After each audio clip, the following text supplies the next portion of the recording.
Halo semuanya, perkenalkan saya Muhammad Ada Darajat.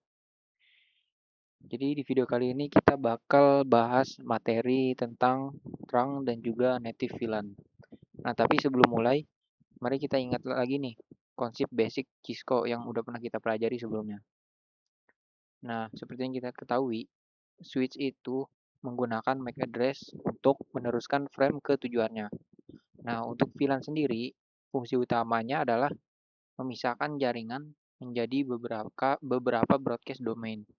Nah, jadi simpelnya, kalau di satu switch ada VLAN 10 dan VLAN 20, nah broadcast dari VLAN 10 ini nggak bakal bisa masuk atau nyebrang ke VLAN 20.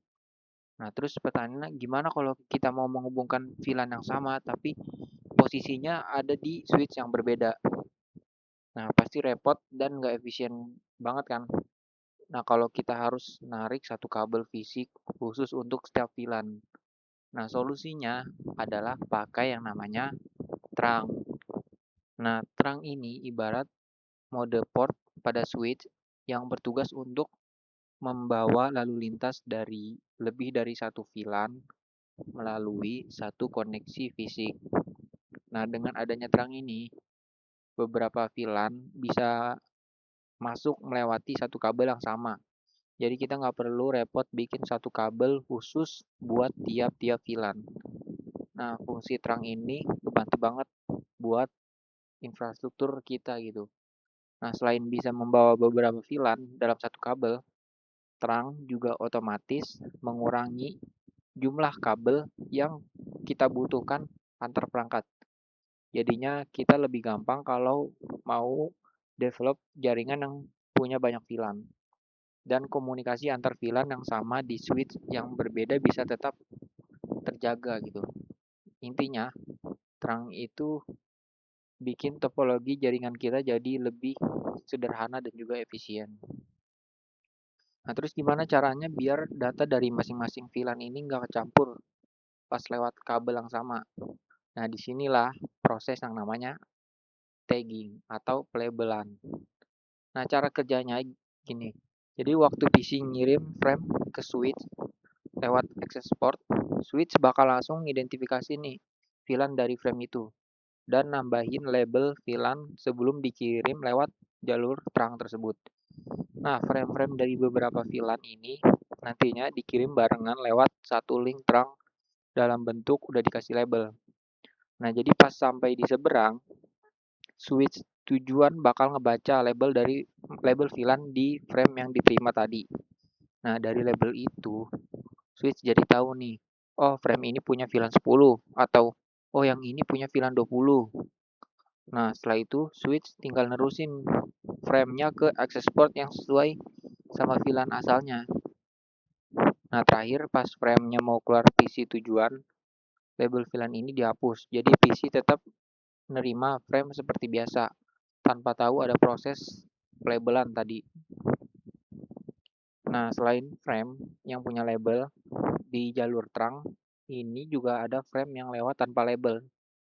Nah, disinilah native VLAN bermain. Jadi native VLAN itu adalah VLAN pada port terang yang khusus dipakai untuk mengirim dan juga menerima frame Ethernet tanpa VLAN tag atau biasa disebut juga untag.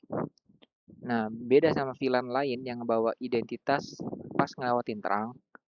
Nah, frame dari native VLAN ini dikirim benar-benar tanpa penambahan VLAN tag. Nah, fungsinya buat apa? Utamanya yaitu adalah untuk menentukan VLAN buat frame yang nggak punya VLAN tag atau untag frame ini. Jadi, perangkat yang ngirim frame tanpa tag tetap bisa saling berkomunikasi lewat link terang. Nah, native VLAN ini ibarat VLAN VLAN bawaan atau default untuk lalu lintas untag di koneksi terang. Nah, jadi ini ngebantu banget buat menjaga kompatibilitas dengan perangkat yang tidak mendukung atau tidak menambahkan VLAN tag seperti itu. Nah, sekaligus memastikan bahwa switch tahu nih ke VLAN mana frame untag ini harus dimasukkan saat diterima melalui terang. Seperti itu.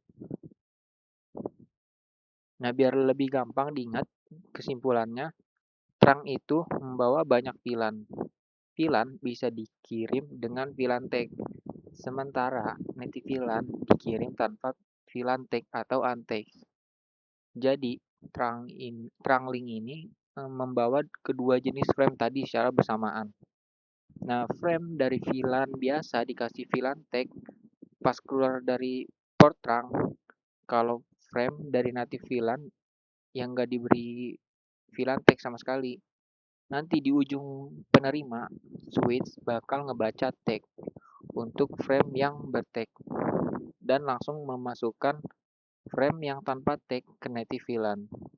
Nah, tapi perlu diingat nih, ada satu aturan penting. Jadi kedua sisi trunk harus memiliki konfigurasi native VLAN yang sama biar komunikasinya berjalan dengan baik. Nah, sebagai tambahan, native VLAN bawaan di Cisco itu secara default adalah VLAN 1. Tapi tentunya ini dapat diubah sesuai kebutuhan kita gitu.